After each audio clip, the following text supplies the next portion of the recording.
Fala, doutores e doutoras, tudo bem? Finalmente saiu a MP com relação à suspensão e redução da carga horária de trabalho. Esse vídeo vai ficar um pouquinho longo, mas prometo que se você ver ele até o final vai ser bem esclarecedor. Eu vou repassando aqui os temas, tá? Basicamente eu anotei alguns tópicos principais aqui, não vou detalhar tudo, mas assim, as principais partes eu vou comentar. E enfim, espero poder tirar todas as dúvidas, tá? Basicamente essa MP, ela saiu para definir dois pontos muito importantes, tá? A redução proporcional da jornada de trabalho e do salário e a suspensão temporária do contrato de trabalho. Bom, um detalhe importante aqui que ele comenta aqui, ó, empregador informará ao Ministério da Economia a redução da jornada de trabalho e de salário ou suspensão temporária no contrato no prazo de 10 dias contados da data de celebração do acordo. Então, no momento que você fez o acordo com o seu funcionário, você tem 10 dias para informar o Ministério da Economia. Olha um ponto importante, ninguém está falando aqui em Ministério do Trabalho, isso aqui vai ser direto com o Ministério da Economia, então isso aqui não tem vínculo de salário, isso não tem nada a ver. Provavelmente dentro do Ministério da Economia vai ter algum portal que você vai lá e vai ter que informar quantas horas, se o seu funcionário vai trabalhar, se não vai trabalhar, quantas horas ele vai trabalhar e quanto que é a parte que o governo vai ter que pagar, certo? Importante entender que caso o empregador não preste a informação dentro do prazo previsto, ele vai ficar, basicamente, tudo que foi definido com o empregado não vai estar valendo nada, é como se o empregado tivesse que receber o salário total. Então é bem importante que você esteja alinhado com o seu contador, justamente para ele informar todos esses detalhes aí para o governo, certo? Porque se você não informar para o governo não vai entender que ele tem que pagar aquele restante para o funcionário, então você tem que detalhar essas informações para o governo. Outro detalhe importante que deu bastante buchicha é a questão do recebimento do benefício emergencial, que a gente está falando agora, não impede a concessão e não altera o valor do seguro-desemprego do seu funcionário. Então isso não vai alterar o valor do seguro-desemprego, tá? Isso aí não quer dizer que ele está retirando do seguro-desemprego e lá na frente, se ele for demitido, ele vai ter um seguro-desemprego menor. Então esquece essa ideia, aqui ele está deixando bem claro que não, tá?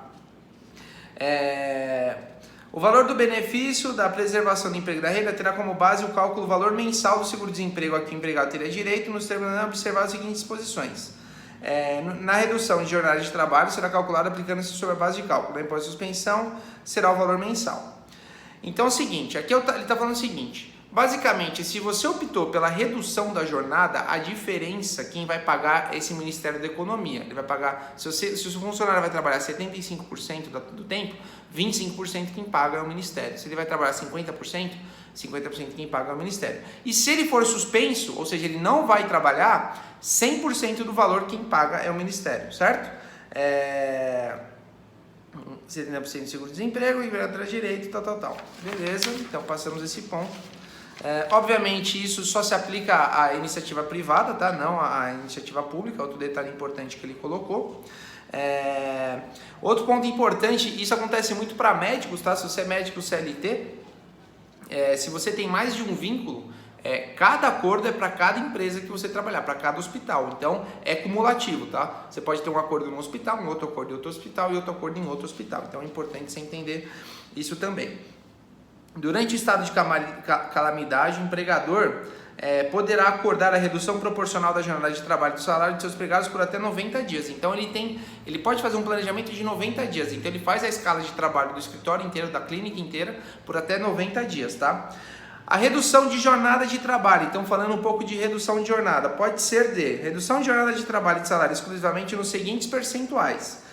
25%, ou seja, você vai reduzir o trabalho do cara, em 50%, ou seja, ele trabalha 50% e não trabalha, fica em casa 50%, e 70%, então 70% ele fica em casa e 30% ele não vai trabalhar. Ele fica em casa e 30% ele trabalha. A jornada de trabalho, tá bom, então não tem nada muito mais desse ponto. Durante o estado de calamidade pública, o empregador poderá acordar a suspensão temporária do contrato de trabalho pelo prazo máximo de 60. Então, quando você reduz a jornada é 90 e quando você quer suspender o funcionário, ou seja, ele vai ficar 100% do tempo em casa só recebendo seguro-desemprego, é de 60 dias. Então, um é 90 e outro é 60. 90 para redução da jornada e 60 para suspensão, certo? Um ponto muito importante que você tem que analisar. O contrato de trabalho. E a pergunta que normalmente nos fazem aqui, e quando que vai voltar? Então, o contrato de trabalho será restabelecido no prazo de 2 dias corridos contado da cessação do estado de calamidade. Obviamente, a partir do momento que o governo Bolsonaro decretar que não é mais estado de calamidade, 2 dias depois está encerrado esse modelo de trabalho.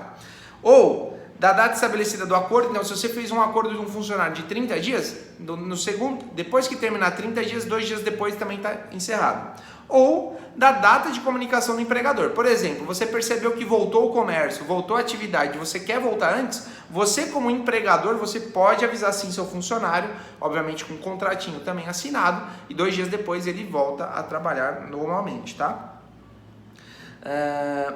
Um detalhe importante, tá? Quando a gente está falando de redução da carga horária de trabalho, é redução mesmo. O funcionário deve trabalhar menos e vai receber menos. Ele não pode, nesse período que ele não vai trabalhar, estar trabalhando no consultório. Então ele vai ter que ficar em casa mesmo. O governo está bancando ele para ele ficar em casa, tá? Então, justamente, se porventura isso for rompido, tudo isso que foi definido agora é levado por água abaixo, tá? Então você vai ter que pagar com encargos e multas e juros e tudo mais, como se fosse um salário devido da época. Um detalhe importante que muitas clínicas grandes aí vai entrar nesse quesito é a questão de receita bruta superior a 4.800.000, tá? Muitas clínicas no ano faturam mais que 4.800.000. Somente poderá suspender o contrato de trabalho de seus empregados mediante o pagamento de ajuda compensatória mensal no valor de 30% do valor do salário do empregado, durante o período de suspensão temporária do trabalho. Então, para quem for fazer, quem for classificado como uma empresa grande, ou seja, que fature mais que 4.800.000, se você for suspender, ou se você for dar uma redução na carga, o mínimo que você vai pagar para o seu funcionário é 30% do salário dele. Então você tem que pagar 30% e, obviamente, 70% que vai arcar é o governo, certo? Isso é um ponto importante. Um detalhe muito importante aqui também é a questão de tem natureza, esse valor que você está dando para o seu funcionário, ele tem natureza indenizatória, tá? Não é base de cálculo do imposto de renda, não é base de cálculo do INSS, nem do FGTS. E se você é uma empresa lucro real, você pode abater do seu lucro esse valor, tá? Então isso não é salário, mas não é, tá? Não é classificado como salário, tá? Acordo de redução da jornada, isso aqui não tem nada de interessante. Um ponto importante, tá, que a partir do momento que você escolhe seus funcionários que vão fazer essa redução da carga horária ou da suspensão, durante esse período de 2 meses ou 3 meses no caso, você não pode demitir esse funcionário com problema de ser penalizado, tá? Aí tem as penalizações aqui, depois você entra em contato com o seu contador. Então, porque o que é isso? Basicamente você está se aproveitando de um benefício e depois você manda o cara embora. Então o governo está penalizando quem porventura venha a romper esse contrato. E obviamente isso não se aplica se a pessoa própria se demitir ou por justa causa, tá? Então isso não se aplica. Porém, se você demitir um funcionário se utilizando desse benefício, então se você optou, o Pedrinho vai se utilizar da jornada, redução da carga horária de trabalho e vai ganhar menos durante 2 meses. Se nesses 2 meses você demitir o Pedrinho, você pode ser penalizado, tá?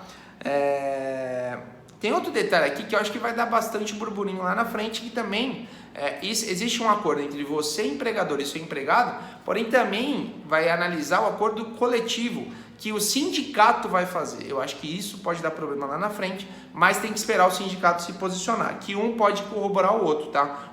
Às vezes pode ter um valer mais do que o outro. Aí tudo que você acordou com o seu funcionário pode ser que tenha alterações e você tenha que refazer alguma coisa. O sindicato foi o que eu falei. Outro detalhe importante, as medidas de que trata o artigo 3º serão implementadas por meio de acordo individual ou de negociação de coletiva, ou seja, uma forma diferente quando o salário igual ou inferior a 3.135 ou portadores de diploma nível superior que percebam um salário mensal igual ou superior das 2 vezes o limite máximo de benefício. Nesses 2 casos, tudo que eu comentei aqui vai ter que ser um acordo à parte, tá?